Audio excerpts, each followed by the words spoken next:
Hey, what's up guys, and welcome to the first video on the channel of 2024. So I thought I would start the year off with a detailing video. Specifically, we're gonna do a full decontamination wash to polish to wax process. So my wife and I just got back from dropping our son back off at school after the holidays, about a 1,500-mile round trip from the Northeast to the Midwest and back. And yeah, being January, the roads are completely full of really fun salt and brine and salt trucks and tractor trailers doing rock chip inducing tractor trailer stuff. So needless to say, my car is filthy. I would normally just do like a maintenance wash at this point, but we're coming up on the tail end of probably the lasting protection from the last time I did a wax. So I thought I would take the time to put into practice all of the detailing things that I have learned over the years. Got a long way to go, but I've really gone like headfirst down the detailing rabbit hole with just all the products and tools and techniques and everything like that. So I thought I would demonstrate that in this video, doing a complete decontamination wash to waxing process. So stick around if you're into that kind of thing. If you're here for the F80 content, come back soon because I have a lot of that coming up too. But today's detailing, and I'm actually probably going to narrate the rest of this so I can catch up on some podcasts and not fight the neighborhood noise that I'm usually fighting, case in point. So anyway, stick around, it's going to be a long one. So here's what we're working with here. A little dirty.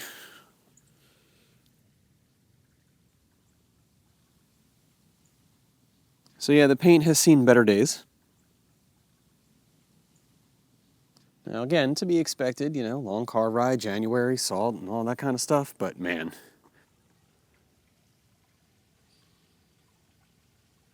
Yep, there it is.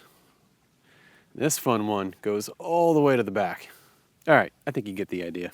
All right, now before we get started, I'm gonna go ahead and make some coffee because it is quite cold. This is when I don't really feel like making a full pot. All right. I'm a simple guy. I see blonde roast, I upvote.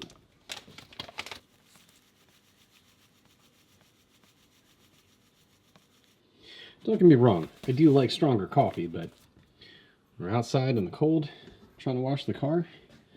I don't need to be hit over the head with it. Something light and airy. Okay, so let's get started. So I got everything all set up. I'm going to start off with an engine bay detail and then wheels. Actually, I did in-depth videos on both of these last year. I'll leave them linked below if you want to check them out. I don't always do an engine bay cleaning before a decon wash, but it was super dirty, and I'll do this first because the Meguiar's all-purpose cleaner that I use, pretty much like any all-purpose cleaner, has a high pH, splashes all over the paint, leaves a pretty nasty residue if you don't rinse it off right away. So I like to do this first before I start doing any paint stuff. Next is wheels. Always got to do wheels. Man, it's like 40 degrees out here right now. This kind of sucks already, but it is satisfying to see all the road grime rinse off. And that coffee? Yeah, I spilled about half of it all over the garage floor 10 minutes later while trying to untangle the pressure washer cord. Good times. Now to start decontaminating the paint. So for this, I'm going to use Obsessed Garage's decontamination soap, which has a pretty high pH of about 10. And this will strip off any of the remaining protection that might be left over, any of the wax or sealants that I did last time. I don't think anything's left, but anytime I'm doing a decontamination wash, I'll always start with the decontamination soap.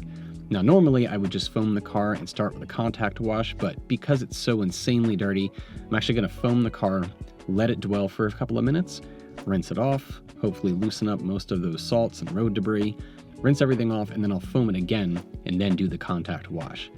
If there were bug guts and tar and stuff like that, I would spray on some Tar-X first and then do the foam on top of that to loosen everything up, spray it off. But because it's wintertime, don't really have much in the way of bugs, and it doesn't appear that there's really any kind of tar or rubber on the car, so I'm going to skip that step this time. And once I finish the contact wash, I'll rinse all this stuff off and then dry it. Doesn't have to be 100% dried, but mostly dried.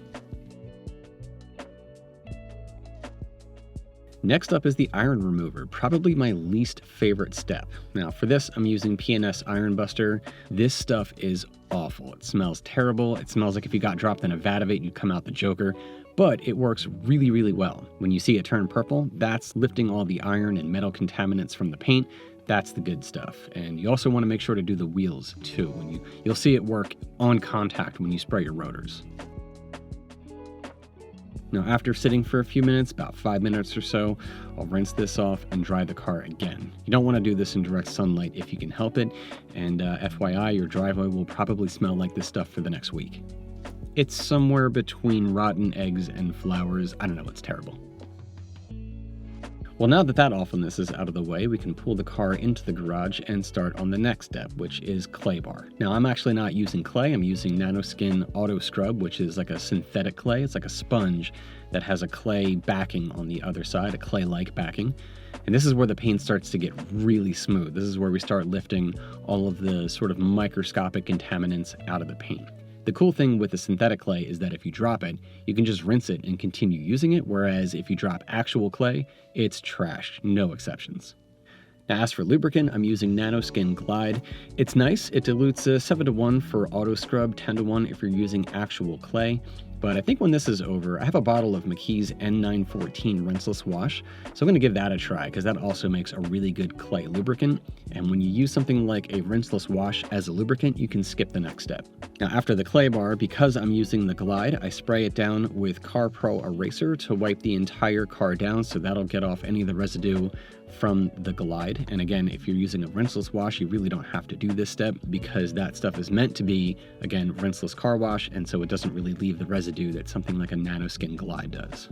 Also, I tried a wider camera lens here to fit more in of the car, but I didn't really love it, so we're going to go back to the 24mm. Man, this voiceover stuff is great. I wonder if I could do it with AI. Okay, next up is polishing, and this step makes me a little nervous. Nah, that ain't gonna work. All right, moving on.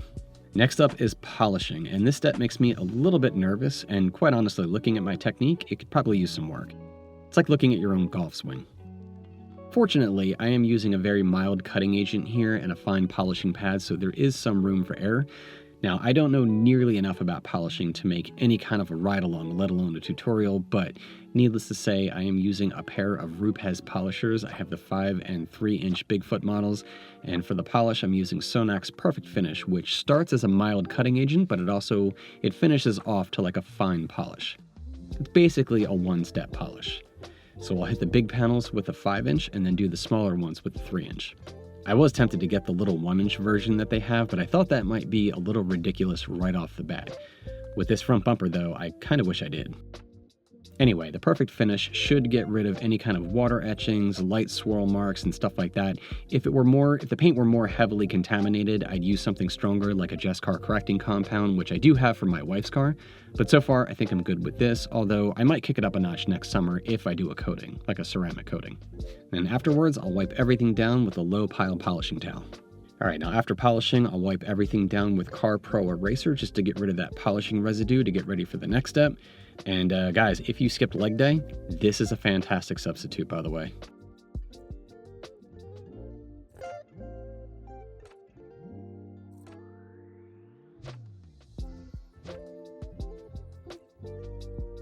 Boom, next day, just like that. Magic of editing. Actually, I realized my sealant and wax applicators were dirty and I didn't have new ones queued up, so I cleaned these, let them sit, let them dry out, and went to bed. But we're starting to see the light at the end of the tunnel here, so this next step is the sealant. I'm using Just Car Power Lock Plus. You can apply this with a polisher, but I tend to do this one by hand. This is a polymer sealant, which is the last step before wax. Now, you don't need to use a lot of this stuff, and by the time you do the whole car, it's ready to be removed. I use the same low pile towel. I have a bunch of these, they're great. And once everything is wiped down, it's a 3-hour cure. And finally, the wax, good old Colonite 845. Now this stuff paired with the Power Lock Plus is pure sex. It just makes the paint insanely slick. It's ridiculous. Anyway, it's the same process as the sealant. I'll use the same, a different, but the same type of Adams Hex applicator to apply it. And then by the time you get done the entire car, it's ready to be wiped down. Now, this has a 12-hour cure time, so the car is done for the day by this point, and then tomorrow I'll come back and do a second coat. Crazy, I know, but again, the slickness of this stuff with the sealant is really absurd, and it's that little extra bit of protection. Plus, I love the way this stuff smells. Ooh, and I almost forgot, finish the wheels.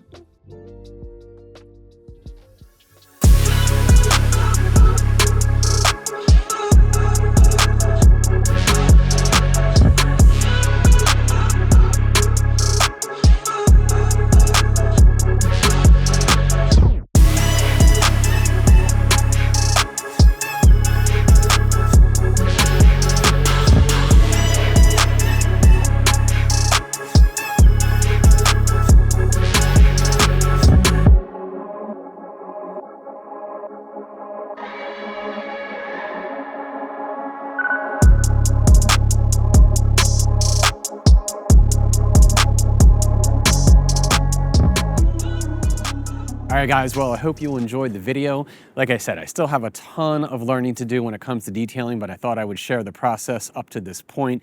Decontamination to waxing, it is a process, but leave a comment below. Let me know what kind of tools you're using, products, what your process is. I'm always interested in what other people are doing. And look, I know that the driveway cinematics are a little bit stale on this channel, but this is as clean as the car could possibly be. I wanted to enjoy it for a day or two before taking it out on the roads. One of my goals for 2024, one of my other goals is also to up the production value of this channel, which means taking the car to some more interesting locations when it comes to doing some footage. I will do that, but bear with me. So anyway, give this video a thumbs up if you liked it and subscribe if you haven't already. Lots more car content, lots more F80 content coming this year, and I'll catch you in the next one. Thanks for watching. I probably should film this in the garage. I don't know that, even with my stupid puffball on the mic, I don't know that this is a good idea, but I wanted to get the car in the background. Win. Give me like 15 seconds, 30 seconds for an outro. Sun's going down. I don't have a lot of time.